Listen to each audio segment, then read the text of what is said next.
O bem que quero não faço, mas o mal que não quero, este faço. Quem nunca passou por isso? A gente sabe, estuda, revê várias coisas, volta um pouco para a infância, fala, não, agora eu tenho filhos, eu não vou repetir os erros que meu pai, minha mãe cometeu comigo. E a hora que a gente vê, está fazendo a mesma coisa. Ou de repente a gente estuda e fala, não, eu tenho um projeto, eu sei que se eu fizer isso vai dar certo, eu vou crescer, eu vou expandir, vou melhorar, mas não vai. Não vai, aparecem outras coisas. O que é que faz com que a gente não consiga fazer as coisas que a gente se propõe a fazer? Ou que a gente faça coisas que a gente sabe que não é mais para fazer? E que acaba ferindo e machucando quem está do nosso lado, principalmente as pessoas que a gente mais ama. Bom, aí eu vou colocar aqui para vocês, contextualizando, porque eu sou médica, tá? A gente trabalha muito com saúde mental e basicamente o cérebro é um órgão que existe no corpo. Da mesma forma que a gente tem um coração, tem um pulmão, tem um rim, a gente tem um cérebro. E esse cérebro, ele trabalha com neurotransmissores e a gente tem uma unidade dentro do cérebro que é o neurônio. Acho que todo mundo já ouviu falar do neurônio, tá? Que é uma célula do sistema nervoso. Essa célula, ela trabalha... Espera um pouquinho, aqui. Isso aqui é um neurônio visto mais de pertinho. O que ele tem ali? Como que o neurônio faz essa comunicação? Como que ele mexe com as emoções? Através de neurotransmissores. Só que isso aqui é muito específico. Por que eu trouxe isso para vocês? Para vocês saberem que é um órgão que funciona e ele é suscetível à variação desses neurotransmissores. Então tem a ver com hormônio, tem uma série de coisas que vão interferir. Alguns medicamentos também podem auxiliar nesse sentido e aí vai dar uma equilibrada no humor. Agora, se entra uma pessoa aqui e você vê ela andando de muleta, ou de repente numa cadeira de roda, sem uma perna, ou você vê alguém sem um braço, ou você vê a pessoa que não enxerga, é uma coisa relativamente fácil de ver. A gente percebe isso no outro, o outro não precisa falar nada. Mas tem algumas situações, uma pessoa com depressão, a gente não vê, porque o cérebro não mostra nada. Né? Se uma pessoa, por exemplo, surdo, eu acho que a surdez é uma deficiência, acho que é das mais terríveis que tem, porque o surdo, o outro fica irritado com ele, porque ele não ouve, e ele grita, e o outro tem que gritar para falar com ele, e ele continua não ouvindo, então traz aí uma solidão muito grande, e a pessoa acaba não conseguindo mais se comunicar. Muitas pessoas em depressão vão funcionar como se fossem surdas, porque ela está com uma dor que ela não entende e as pessoas chegam para ela e falam, mas olha, você tem uma família fantástica, você tem um trabalho, ela sabe tudo isso. Mas alguma química no cérebro dela não permite que ela mude o humor. Né? Então, muitas vezes, só falar, olha, para com isso. Tem gente que ainda fala que é frescura, que é corpo mole, vai fazer uma faxina que sara, né? Olha, alguns casos pode até ser alguma coisa, uma tristeza, eu vou levantar. Às vezes a gente acorda meio triste, fala, não, eu vou tomar um banho, vou no cabeleireiro, vou fazer uma maquiagem, melhora o humor. Isso pode acontecer, mas isso não é uma depressão, tá? A depressão mesmo, grave, uma entidade psiquiátrica, ela precisa de tratamento. Então não é só com conselho, com sai daqui, vamos levantar, abre a janela. Muitas vezes abrir a janela, jogar o sol na cara, olha que dia lindo, ela sabe que está um dia lindo, racionalmente, mas ela não sente. Então, tomar cuidado com isso, porque são coisas que a gente não percebe. Ninguém que vê um cidadão que está na cadeira de roda, que não tem uma perna, vai mandar ele levantar e sair andando. Vai fazer isso. Abre a janela, olha, tá vendo? Você tem uma família linda, levanta aí. Não vai fazer isso. E muitas vezes na depressão a gente acaba fazendo por não enxergar. Então, ter esse conhecimento, eu penso que pode ajudar muito. O que você tem que fazer, então, se a pessoa está lá triste, chateada? Falou, olha, talvez você precise procurar um médico, mas me avisa se você quiser, estou aqui com você. Entender essa dor, esse sofrimento, porque a pessoa tem que querer ir mesmo. Né? Porque Jesus perguntava o que você quer, ele não fazia nada, porque isso seria uma invasão. Mas a pessoa, chega um momento, ela vai perceber, fala, poxa, eu acho que eu preciso mesmo de ajuda. E é o momento que você pode estar ali do lado, e ela sabendo que tem alguém do lado, ela vai ficar mais confortável até para solicitar essa ajuda. Outra coisa que eu trouxe várias coisas para vocês, da parte médica, para vocês entenderem um pouco o porquê que a gente não consegue algumas coisas, do ponto de vista emocional. Vocês sabiam que existe uma inteligência hormonal? E a mulher é muito suscetível, basicamente a mulher, tá? Existe uma inteligência hormonal, porque a mulher cicla. O homem não cicla. O homem começou a produzir hormônio, a testosterona, ele fica constante. Então, o humor no homem é um pouco mais constante. A mulher, ela oscila todo mês, né? Então, olha só que interessante. A mulher está lá no primeiro dia do ciclo dela, dia 1. Aí ela está lá na TPM, algumas têm, outras não, mas ela vai indo para uma fase até no período fértil dela, tá? O que quer dizer isso? Olha como a natureza é sábia. Esse período fértil é como se a mulher estivesse disponível a procriar. Então, o humor dela é mais resistente, vamos colocar assim, ela não é tão sensível, ela é mais brincalhona, ela está mais disponível para sair, ela é mais alegre, ela está mais disposta, vamos colocar assim. Ela está mais alegre, mais receptiva. Depois que ela passa essa fase da ovulação, é como se ela pudesse estar grávida, certo? O que o cérebro faz? Agora você fica em casa. Agora você não sai mais. Aí a mulher fica mais caseira, mais introspectiva, ela fica emocionalmente mais sensível. Isso acontece em todas as mulheres, algumas mais, outras menos. Tá? Por que existe TPM? Você sabe o que é TPM, né? Aquela fase pré-menstrual, onde a mulher pode passar por uma tensão. Isso também oscila por conta dessa oscilação de hormônios. Porque o neurônio tem receptor desses hormônios. Por isso, na menopausa, a mulher também muda o humor dela. Ela fica mais cansada, ela fica mais caseira, ela não quer sair, ela come mais, fica mais mal-humorada. Então, várias coisas mudam por conta da menopausa, por falta desse hormônio. Entendeu? Que interfere no neurônio. E aí o que eu faço? Depende, né? Algumas mulheres podem buscar um medicamento aí, tem medicamento que ajuda. Tem mulheres que durante o ciclo, nessa fase TPM, é uma TPM muito intensa, ela fica de cama às vezes. Né? Algumas ficam extremamente irritadiças, assim, tipo surta. Né? Então, cada uma vai ter um tipo, mas saibam, é por conta do hormônio. Mas, parênteses aqui, às vezes a mulher também aproveita essa fase, aproveita inconscientemente, tá? Não é de propósito. Mas ela aproveita, já que ninguém vai dar bola mesmo, que é TPM, ela põe tudo para fora. Aí que ela briga mesmo. Por quê? E é uma coisa que acontece, às vezes a mulher naquele momento que ela está mais sensível na TPM, ela quer comentar alguma coisa com o companheiro dela. Só que ela está emocionalmente instável, ela está mais chorando, aí o cidadão não dá bola. Tá TPM. Aí aumenta a dor dela, porque ela está sensível, ela quer falar. Aí o outro não dá bola porque está na TPM.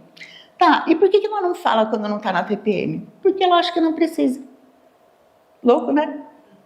Mas é importante saber disso para a gente poder entender. Exatamente. E aí o que acontece? O homem já não entende.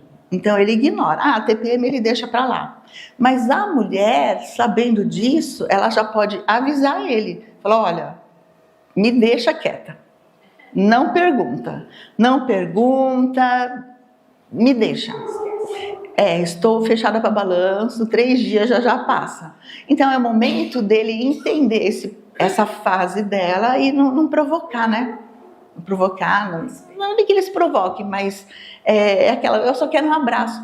Outra coisa, a mulher também precisa aprender a pedir, né? Às vezes ela está carente, ela precisa de um abraço, fica lá quieta esperando, ele não vai com medo de levar uma mordida. E ela só quer um abraço. Então, se você quer um abraço, aprenda a pedir. Ou chegue e abrace. Porque o outro não vai te empurrar, ele vai retribuir. Mas é importante tomar uma atitude aí. Bom, aí tem outra questão também que a gente não controla muito. É saber que isso existe. Porque a tendência do ser humano é achar que todo mundo é igual. Então eu faço uma coisa, eu penso assim, eu imagino que todo mundo vai pensar como eu. Então, tá lá, uma pessoa tá precisando de ajuda, eu vou lá e ajudo. A outra tá precisando de ajuda, eu vou lá e ajudo. Muitas vezes eu faço isso imaginando que quando eu precisar, vão fazer isso por mim também. Só que não, tá? Cada um faz e o outro pode ou não fazer. Às vezes a gente faz demais para o outro e não perguntou se o outro queria. E aí o outro vai ficar bravo, porque você interferiu no livre-arbítrio dele, você se intrometeu, e aí pode não ser tão agradável essa situação, né? Então, é importante saber um pouquinho dessas personalidades, mas também tomar cuidado com as nossas próprias atitudes, porque isso pode gerar conflito. De novo, Jesus perguntava, o que você quer? Ele não saía fazendo por mais conhecimento que tivesse e por mais sabedoria. Ele sabia exatamente o que cada um precisava. Ainda assim ele perguntava. Respeito e outras. Fazer sem o outro pedir é complicado, né? Eu não queria isso. Né? Então, assim, para formar personalidade, a gente tem o temperamento e o caráter. Temperamento nasce com a gente. Somos assim. Então, basicamente, tem dois tipos de temperamento. Tem um temperamento que é a pessoa mais agitada e tem aquela pessoa que é mais tranquila. A pessoa que é mais agitada, isso é genético, tá? Nasce com a pessoa. Ela naturalmente é agitada. Então, tem criança que nasce ligada no 220. É dela. E tem criança que é mais tranquila. Aí sofre influência no caráter da educação que recebe. Imagina uma criança que é tranquila e os pais têm horário para isso, horário para aquilo, vamos correr, vamos. A criança vai aprender a ser agitada, mas a natureza dela é ser tranquila.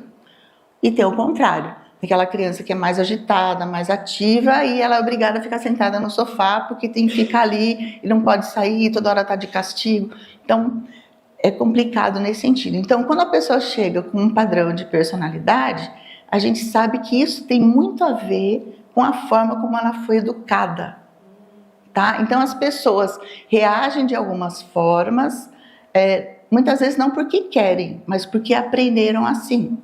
A família é assim. Vou dar um exemplo bobo. Imagina uma família que todo mundo fala alto, bastante expansivo, mexe o braço, não sei o quê. E aí uma outra família que é mais quieta, fala mais baixo, tudo é silencioso, 8 horas da noite está todo mundo dormindo, né? Aí um de um lar e outro do outro resolve se relacionar. Esse que fala alto, aquele outro que fala baixo, parece que não quer falar nada. Fala para fora. Já ouviram isso? Ou aquela pessoa que é mais quieta vai se relacionar com outra que é mais expansiva, parece que está agredindo. E outro dia eu estava na Liberdade, tem bastante chinês ali, né? O chinês, ele fala alto. E eu não entendo a língua, mas eu estava vendo dois conversando, parecia, de costas, parecia que eles estavam brigando. A hora que eu virei, eles estavam só conversando.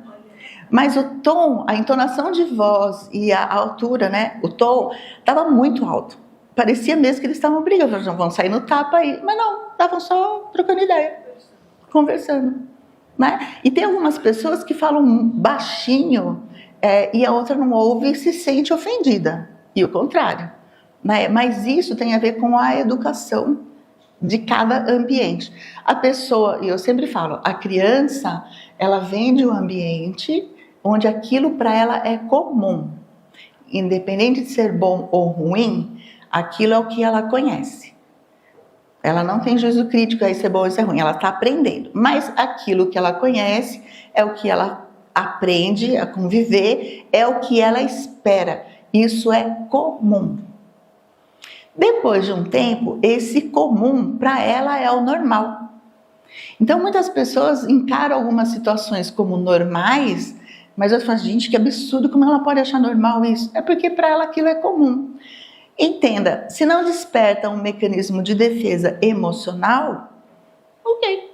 Não quer dizer que ela goste, não quer dizer que ela ache legal, mas ela está acostumada com isso. Então, imagina assim, uma menina que tem um pai que ele bebe alcoolizado e ele fica agressivo quando bebe. Então ela sabe que ele voltando do trabalho, passa no bar, chega em casa alcoolizado. Chega em casa, grita com todo mundo e se bobear, bate nas crianças, bate na mãe também. Esse é o ambiente que ela está crescendo. Quando chega no final da tarde, próximo do horário do pai chegar, ela começa a ficar com medo, porque pode sobrar para todo mundo, que o pai vai chegar alcoolizado. Ela está nessa expectativa. Se o pai não chegar alcoolizado, ela ficou esse tempo esperando. Concorda? É como se ele tivesse chegado. Ela ficou esperando. Ele não chegou, ok, beleza, passou. Mas a expectativa é o que gera as emoções, é o que depois vão ter gatilhos prejudicando. Então tem pessoas que passaram por uma situação assim, quando está chegando no final da tarde, começa a dar uma ansiedade. Um nervoso, ela não sabe por quê. E aí quando a gente começa a conversar em terapia, etc., ela lembra que é o horário que o pai ia chegar. Né? E aí a gente consegue entender porque ela fica agitada, ela tem algumas aflições, ela fica agressiva com as crianças, ela não sabe por quê, não tem explicação lógica, mas tem aí uma situação da infância, da expectativa de chegar e acontecer alguma coisa. Bom, essa criança, que é comum e essa situação depois fica normal, quando ela cresce, meio que é um padrão que ela vai buscar. Vocês já viram, por exemplo, meninas, né, de pais que bebem, a chance dela se relacionar com um cidadão que bebe? A gente pensa assim, não, nunca ela vai fazer isso. É comum. Aí você pega uma mulher que está se relacionando com um cidadão que bebe e você pergunta da mãe dela. Também, o pai bebia. Às vezes o pai e a mãe bebia. Aí você vai lá, o vô e a avó bebia. Porque, querendo ou não, o álcool, ele dá uma placada, ele dá uma relaxada. Né? Que é terrível, mas é um vício. E na palavra, eu vou colocar aqui para vocês daqui a pouco, está em Gálatas 5,19, né? É obra da carne. Mas o caráter aqui, né? Falando da personalidade ainda, o caráter tem a ver com as vivências infantis, isso que eu estou falando para vocês. Então, vou dar um outro exemplo bobo. Tem um amigo que ele costumava chegar em casa, o filho dele era bebê, tinha aquela coxinha gorda. Aí ele ia lá e dava uma mordidinha na coxa da criança. Mordidinha para ele, para a criança doía. Essa criança cresceu e quando ela tinha lá uns 5, 6 anos, na escola ela mordeu a bochecha da amiguinha. Só que era a amiguinha que ele mais gostava. E aí imagina, os pais da outra criança chegam, a menina levou a mordida aqui, fica marcado o dentinho, né? Depois passa, mas na hora fica, assusta. E aí a escola mandou chamar, o que aconteceu, não sei o quê. E aí era porque ele tinha esse hábito. Então, para a criança, esse hábito de dar uma mordidinha na coxa era uma demonstração de afeto. Né? Então, e na verdade era o afeto. O pai estava demonstrando um afeto, só que com mordidinha. Para o pai, não doía. Mas a criança doía. Só que para ela, independente da dor, ela estava lá agradando a melhor amiguinha dela. Né? Ela assim, tinha alguma coisa com essa criança? Não, era a melhor amiga dela, sempre juntos. Aí, como ele gostava muito, ele deu uma mordida bem forte. Porque a gente faz isso, né? A gente vai abraçar uma pessoa que a gente gosta, a gente abraça bem forte, não faz isso? Ele foi dar uma mordida bem forte. Vale a pena brigar com essa criança? Não, tem que ensinar. Na verdade, ela está aprendendo de uma forma equivocada. E criança aprende muito mais pelo que ela observa do que pelo que ela ouve. Então não adianta você dar um sermão na criança. Adianta porque a hora que você está dando um sermão, você mesmo se acalma, não sai gritando. Isso é uma coisa legal. Explicar para a criança por que você ficou bravo. Mas ela vai aprender muito mais no comportamento do que na audição, até porque a criança não tem um contingente grande de vocabulário, ela não tem interpretação de texto. Às vezes ela ouve, mas ela não entendeu exatamente o que quis dizer. Para a criança é assim, tá gritando, tá bravo comigo, fiz alguma coisa errada, ou tá mais calmo, tô de boa. Então quando a gente vai explicar para a criança por que ficou bravo, a gente está mais calmo. Aí a criança calma. Não quer dizer que ela entendeu uma palavra que você disse. Mas... E às vezes a gente coloca a criança de castigo, assim, muito tempo. Uma semana. Uma semana para criança é infinito. Criança não tem noção de tempo. Então, você fala assim, olha, eu vou te dar uma bicicleta no Natal. A gente está em agosto. Ela encostou a cabeça, levantou, já é Natal? Não. Natal é no final do ano. Ela dá um cochilo enquanto com você amanhã, já é Natal? Não, não é Natal. Porque ela não tem essa percepção, ela fica perguntando toda hora. Você fala, a gente vai viajar a tal data. Já é hoje? Não, não é hoje. Ela dorme, já é? Não, não é. Para. Aí o adulto vai ficando irritado. Mas porque a criança não tem essa percepção de tempo. O cérebro da criança está amadurecendo. Então a gente, enquanto criança, ouve muitos nãos que a gente não entende.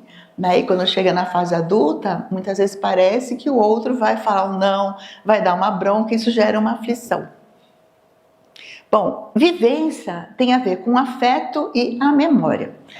Por exemplo, tem pessoas que, se entrar aqui no ambiente, vai prestar atenção na janela, no ventilador, no tipo de luz. E tem pessoas que não observam nada. Uma vez a gente foi fazer um trabalho, uma prática, né? Numa equipe de saúde da família, várias equipes. Então tinha lá médico, enfermeiro, assistente social, auxiliar de enfermagem, agente comunitário, tinha toda a equipe de saúde. E a gente fez uma prática assim. Colocou um boneco no meio da sala, estava todo mundo em círculo, e a gente falou para eles, desenhe o que você está vendo. Só isso. Um bonequinho em cima da mesa.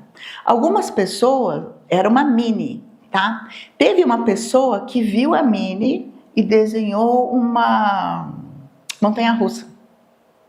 Falou, o que tem a ver a montanha-russa? Aí ela explicou, não, que a Minnie me lembrou a Disney e aí me veio a lembrança da montanha-russa que ela achou encantadora. A outra pessoa começou mais detalhista, começou a desenhar a orelha da Minnie e aí não deu mais tempo, teve que trocar. Ela começou. Uma outra pessoa desenhou a Minnie, quem estava atrás da Minnie, a janela, a cortina, né? Então, assim, cada um tem um ponto de vista em cima daquilo que foi pedido.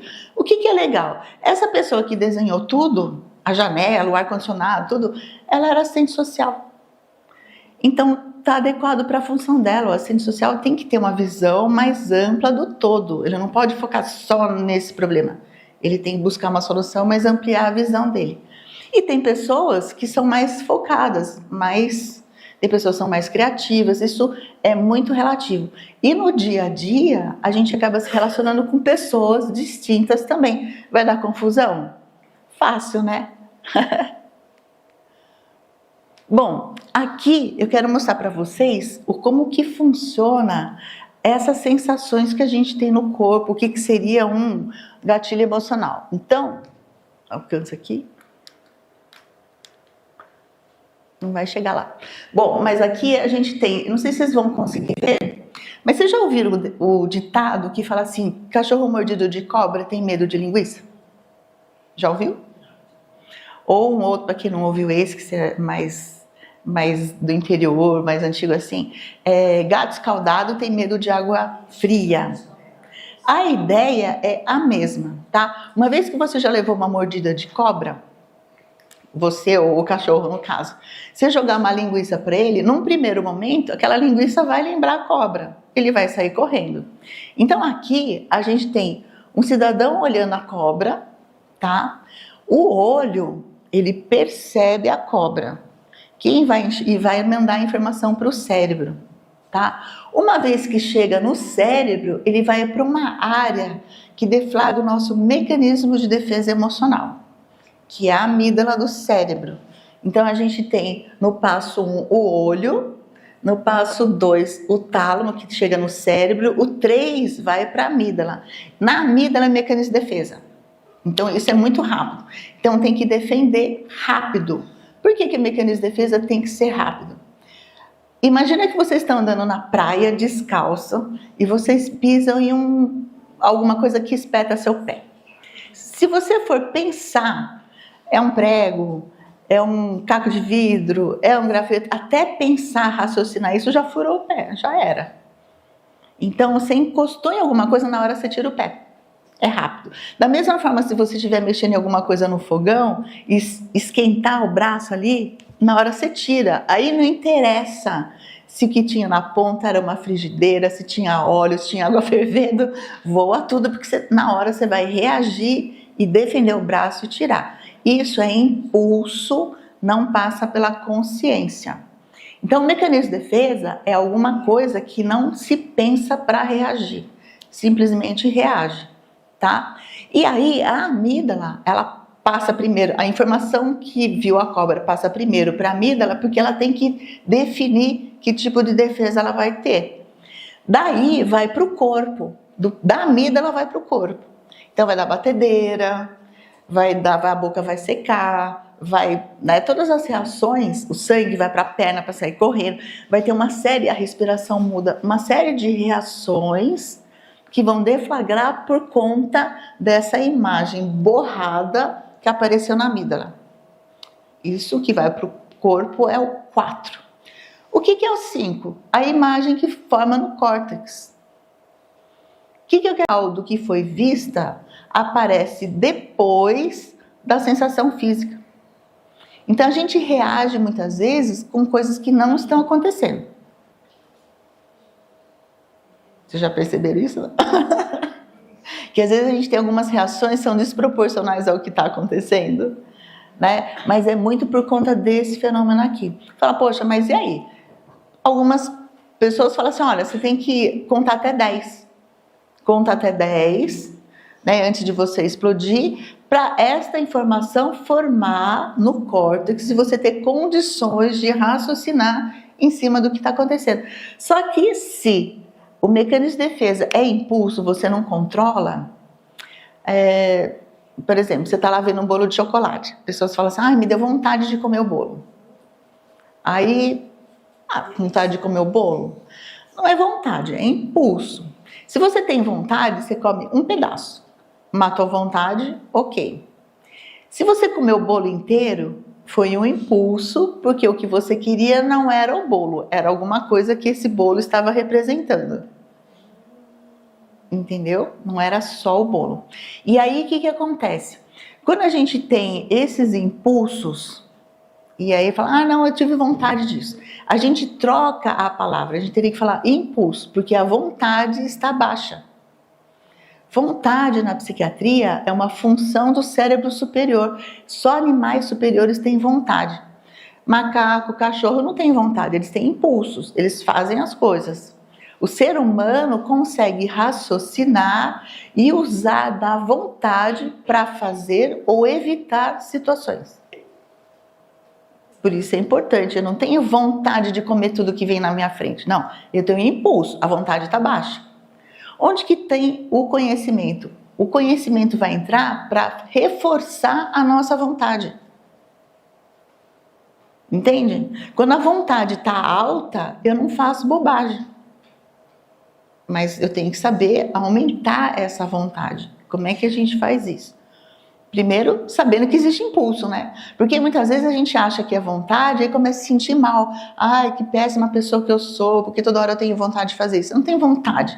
Você está agindo de uma forma inconsciente, com um cérebro instintivo, animal. Por quê? Você não está pensando para fazer as coisas. É animal que não pensa.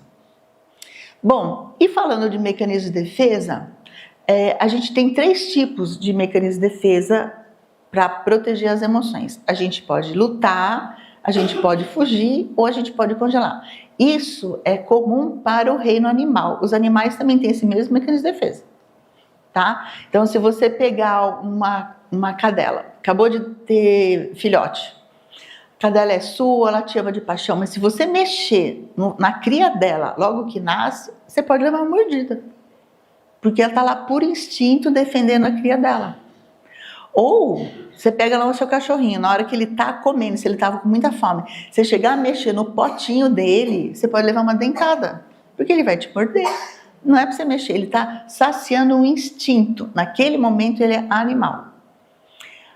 E aí, o que acontece?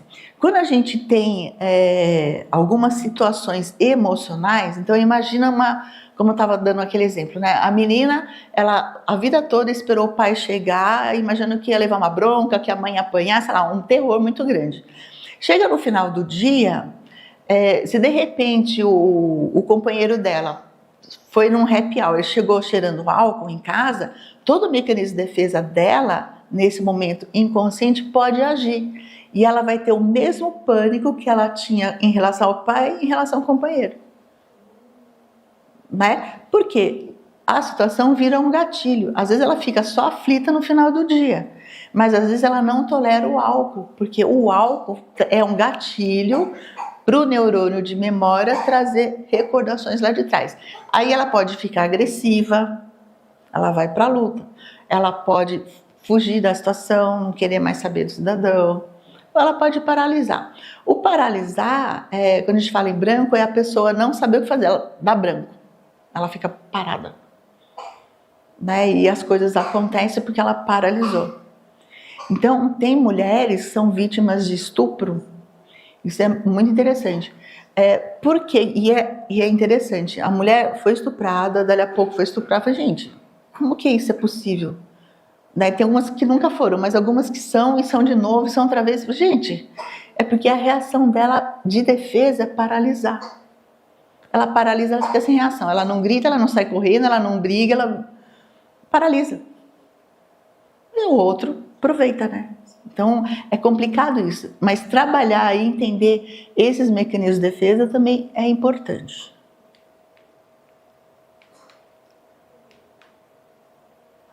Bom, aqui agora eu vou falar um pouquinho, como eu estava colocando. Personalidade tem a ver com a educação, tudo isso envolve vocabulário, envolve várias coisas. Tem pessoas que, dentro do núcleo familiar, tem uma forma de se expressar. E aí vai para outro núcleo familiar, né? A esposa traz o outro grupo familiar com outra forma de se expressar. Isso pode dar confusão, tanto em núcleos familiares como em comunicação homem e mulher. Mulher às vezes fala uma coisa imaginando que o outro está entendendo, mas o outro às vezes não está entendendo, ele só não sabe que não entendeu. Ele ouve e acha que entendeu. Um exemplo bobo é assim, a mulher chega e fala para ele assim, amor, o que você quer ganhar no Dia dos Namorados? Aí ele fala, nada, não precisa se preocupar com isso. Mas já que ela perguntou, ele pergunta também, e você? Não, nada. Ah, então tá bom. Os dois responderam a mesma coisa, certo? No dia, ela chega e traz uma lembrancinha para ele. Ah, nossa, amor, não precisava. E ele não comprou nada. Só que ela vai ficar chateada porque ele não comprou nada. Mas ele não comprou nada porque ela falou nada. Foi a resposta dela. E ele entendeu o nada. Só que o nada que ela falou é o mesmo nada que ela agiu. Nada muito importante, nada muito caro, nada muito trabalhoso, não nada seco. Só que ela falou nada. Né? Vai dar confusão? Vai. Ele vai entender? Não. Por que você está bravo? Foi você que falou. Ah, mas, poxa, você nem lembrou. Então, fica complicado. Então, ajustar essa comunicação é importante. Depois de alguns anos, o casal acaba se ajustando. Mas saber disso antes já ajuda muito. O outro não é obrigado a falar. E mesmo eu atendo, às vezes, casais de muitos anos de relacionamento, 15, 20 anos, a mulher fala, mas ele não sabe que eu não gosto disso. Você já falou para ele que você não gosta? Não, mas ele está comigo há 20 anos. Mas se você não falou... O que você faz para mostrar para ele? Aí eu fico emburrada, faço careta, fico séria. Ele vai achar que é gases, ele vai achar que é TPM, ele pode achar qualquer coisa. Se você não falar, ele não vai saber. Né? Em relação, eu coloquei ali algumas coisas para eu lembrar, mas do café. Às vezes o cara tá lá trabalhando muito em casa, né? Agora o home office é muito comum. Aí ela chega, amor, quer um café? Vamos tomar um café? Aí ele fala, não quero. Aí ela fica chateada. Mas fica chateada por quê? Ela convidou ele para tomar um café. Ele não quer café. O que ela queria? A companhia dele. Mas ela não falou. Ela podia falar assim, ah, então eu quero a companhia. Ó, se eu pegar um café, eu posso sentar do seu lado? Eu posso trazer um café para nós aqui? Ou eu quero um café, eu posso tomar do seu lado? Ou vamos comigo, me faça companhia, eu quero a sua companhia no meu café? Não, mas ela não fala, por quê? Não entende. Isso que eu quero que vocês percebam. A mulher não percebe isso. E aí esse outro exemplo que eu trouxe aqui é bem ilustrativo, nesse sentido de flores de surpresa. Imagina duas amigas conversando e elas falam assim, nossa, eu ia ser a mulher mais feliz do mundo se o meu marido me desse flores de surpresa. Ah, mas pede para ele então. Ah, mas se eu pedir, ele vai dar porque eu pedi, não vai ser surpresa. Tá, mas então a surpresa é mais importante? Ah, a surpresa é mais importante. Tá, e se ele chegar aqui agora, falar, amor, tenho um mês de viagem na Europa agora, vamos pegar tudo e vamos embora agora. Não, mas agora? É agora. Não, tem que fazer a mala. Não, a gente compra tudo lá. Não, mas agora, não dá, eu tenho que ir para casa, eu tenho que estar comendo o cachorro, eu tenho que ver como fica as crianças. Não dá. Não, pera, você não falou que queria surpresa? Que a surpresa é maior que essa? Não, mas, não, pera, tão surpresa assim também não. Não, eu acho que eu gosto de flores. Ah, eu acho que é flores. Tá, então imagina que ele traz para você um buquê lindíssimo de flores do campo. Ah, flor do campo? Não, flor do campo, de surpresa, hein? Mas flor do campo, não. Ah, você não gosta de flor do campo? Não. Que flor você quer? A rosa. Ai, rosa esse é o máximo. Então imagina que ele traz um buquê enorme de rosas amarelas de surpresa para você. Ah, não, amarelo não. Tá, então ele te traz, olha, para paz, para um relacionamento feliz, ele vai te trazer um buquê enorme de flores brancas de surpresa. Ah, mas branco? Ah, é muito puro, não. Tá bom, que cor você quer? Eu quero vermelho. Ah, vermelho. Então ele te traz um buquê enorme de rosas vermelhas de surpresa. Não, mas acho que um buquê, não, é muito grande, não vai ter onde pôr, vai ser caro. Tá bom. Então ele te traz meia dúzia de rosas vermelhas de surpresa. Não, mas não, acho que não precisa tanto, acho que uma rosa. Uma rosa. Então ele vai te trazer uma rosa vermelha de surpresa. Ah, mas com esse papel... A ideia é a seguinte, a pessoa não sabe exatamente o que ela quer, mas ela cobra do outro que descubra.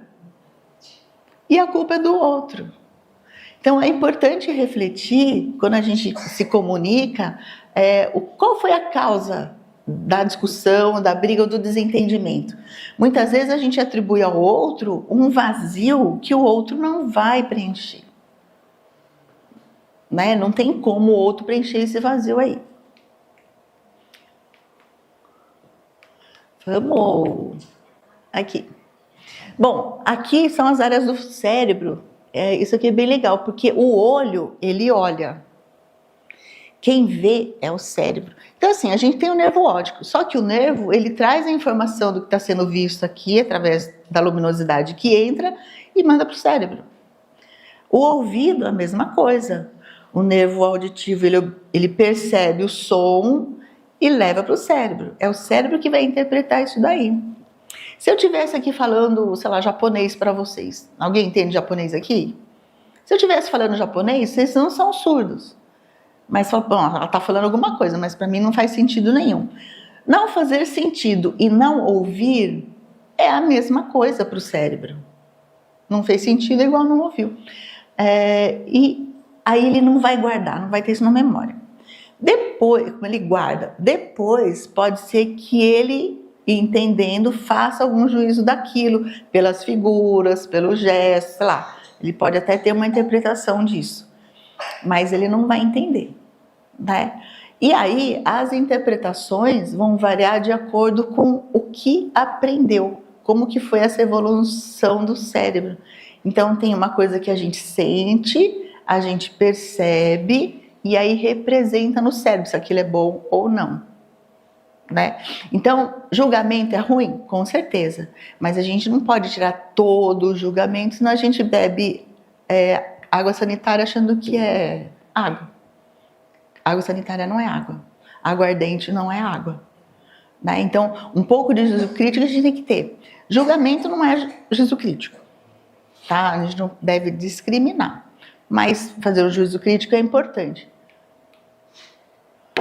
E aí, como eu estava colocando aqui para vocês, Mateus 12, 33, ele fala assim, ou fazer a árvore boa o seu fruto bom, ou fazer a árvore má o seu fruto mau. Porque do fruto se conhece a árvore. Então, o cidadão, ele tem muitas características da família de origem, né? E ali tem aquela família toda ali com óculos. Perceba que até o cachorro usa óculos. Ele acaba adquirindo o padrão de comportamento da família. Quando eu fiz o curso de homeopatia, existe homeopatia veterinária, né? Então os animais também podem ser tratados com homeopatia. E uma coisa que o professor sempre lembrava, assim, muitas vezes o medicamento do animal que está sofrendo é o mesmo medicamento do dono. Porque o animal, ele se identifica com uma pessoa na família. Pode ter 10 pessoas na família. Tem uma pessoa que ele se identifica. Aquele é o dono dele. E muitas vezes o padrão de comportamento que faz esse animal sofrer é a mesma coisa do dono. Tem uma sintonia nesse sentido, né? Aqui, o que eu quero mostrar para vocês? Tá vendo essa figurinha de baixo aqui? Tá o cidadão lá, pedreiro, o pai e o filho observando. O filho está observando e ele imagina que quando ele crescer ele vai ser pedreiro igual ao pai. Só que o pai está imaginando o filho sendo engenheiro. Porque ele não quer que o filho seja pedreiro como ele. E isso a gente vê nas famílias que muitas vezes o filho objetiva, ele admira o pai e ele quer fazer a mesma, ele quer ser o pai. Ele quer ser admirado por esse pai fazendo a mesma coisa. E às vezes o pai briga com ele porque quer que ele seja outra coisa.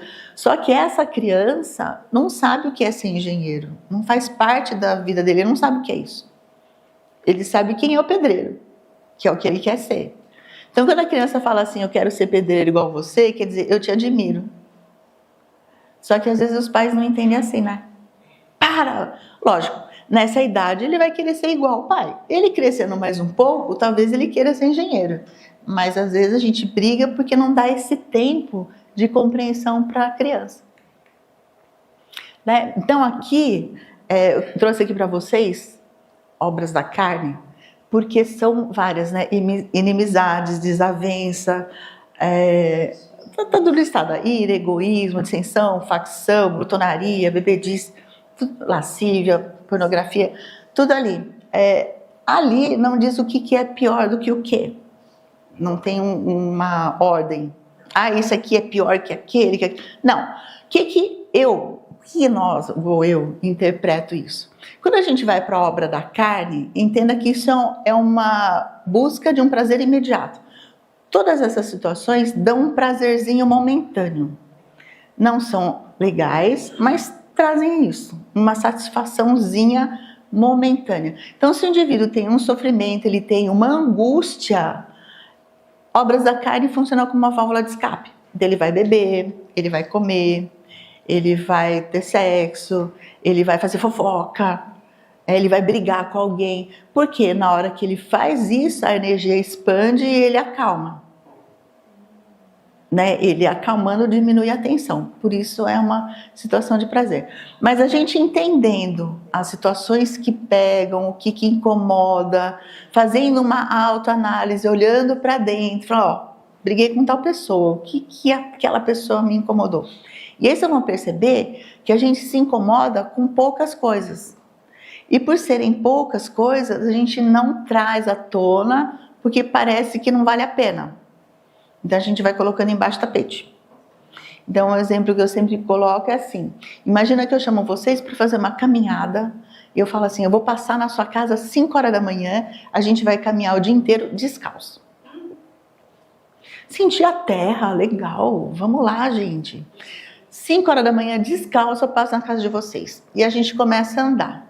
Concorda comigo que ninguém vai sair chutando pedra? Sabe que vai andar o dia inteiro? A gente vai andar na grama, tomando cuidado, né? Por mais cuidado que tome, andando descalço o dia inteiro, no final do dia, o pé não está inteiro. Ele está meio, né, prejudicado. Mas foram as pedras grandes? Não, foram as pequenininhas. Então eu sempre coloco assim, um sofrimento tem a ver com um baú de picuinha. Coisinhas pequenas que a gente vai acumulando. No Sermão do Monte diz assim, se vocês olham para a luz, o seu corpo estará em luz. Se você olhar para as trevas, o seu corpo estará em trevas. Então, o olhar tem a ver com o pensamento. Se eu penso em coisas boas, o meu corpo se ilumina, tá? Mas se eu pensar em coisas ruins, o meu corpo vai para a treva, ele começa a sofrer. O que eu coloco é assim, se você tem uma referência disso, toda vez que vem uma picuinha, ele vai apagar uma lampadinha. Não apaga tudo, apaga uma lampadinha. Aí você tem que parar, refletir que lampadinha foi que apagou e por quê. Que picuinha foi? Aí você chega na pessoa e fala, olha, poxa, aquilo que você fez, eu entendi assim. Tem uma vez eu encontrei um amigo que fazia muito tempo que eu não encontrava, e ele tinha pintado assim o cabelo dele, a pontinha de loiro. E na época o KLB, não sei se vocês conhecem, mas estava fazendo muito sucesso. É um conjunto popular, né? Era adolescente. Minhas filhas ouviam isso o dia inteiro, então para mim era tranquilo, eu achava legal. Mas eu encontrei com ele, fazia um tempo que eu não encontrava, falei, nossa, quanto tempo, não sei o quê. E ele contando, nossa, seu cabelo ficou ótimo, parece o KLB. Quando eu falei isso, ele fechou o tempo na hora, ficou sério. Aí eu olhei e falei assim, nossa, na hora eu pensei, acho que ele deve estar com algum problema, lembrou de alguma coisa. E até, como a gente é amigo, fazia tempo que eu não encontrava, falou, cara, você fechou o rosto, assim, você tá com algum problema, precisa de ajuda? Ele falou, pô, você me comparou com o KLB? Ele falou um monte, ele ficou muito ofendido. Falou isso, deixei ele falar. Falei, tá, eu entendi que você não gosta, mas eu não sabia que você não gosta deles. Minhas filhas ouvem, eu não tenho nada contra, eu acho legal. Então, vindo de mim, foi um elogio. Poxa vida, não sei o que. Ok, agora eu sei que você não gosta. Imagina que eu não tivesse perguntado nada. Ele ficou sério, né? E eu falei, nossa, acho que ele lembrou de alguma coisa, deixa eu ir embora, tô atrapalhando. E fosse embora, talvez eu nunca mais encontrasse com ele, ou se encontrasse, ele ia mudar de calçada. Ele não ia querer mais me ver, nunca mais. Porque é como se eu tivesse ofendido muito ele. Mas o fato de eu ter perguntado, nossa, você ficou sério, aconteceu alguma coisa? Deu a oportunidade dele falar, senão eu não ia saber.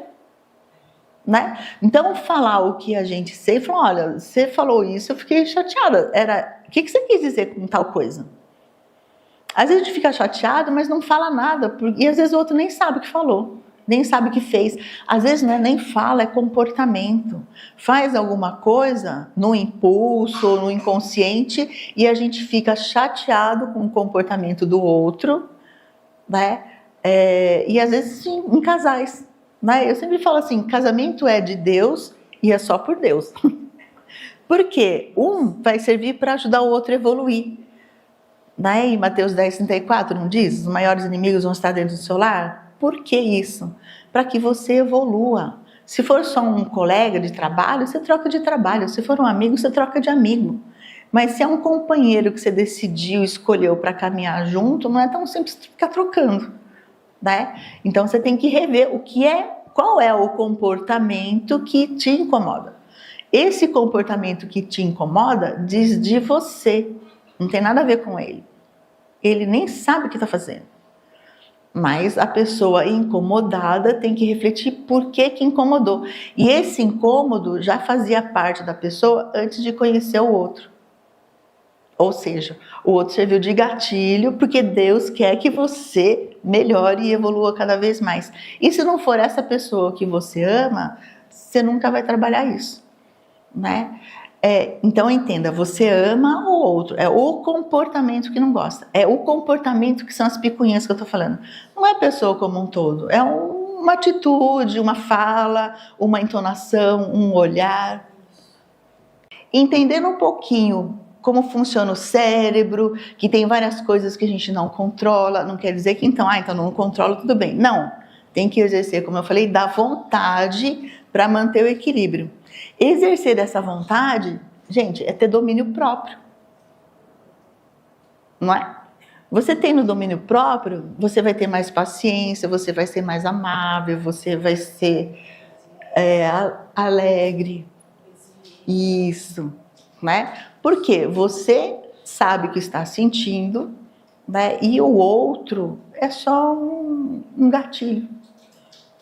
O outro não diz de você, mas se alguma coisa incomodou, opa, peraí, deixa eu ver o que é que está me incomodando. Isso é importante, tá? E é isso.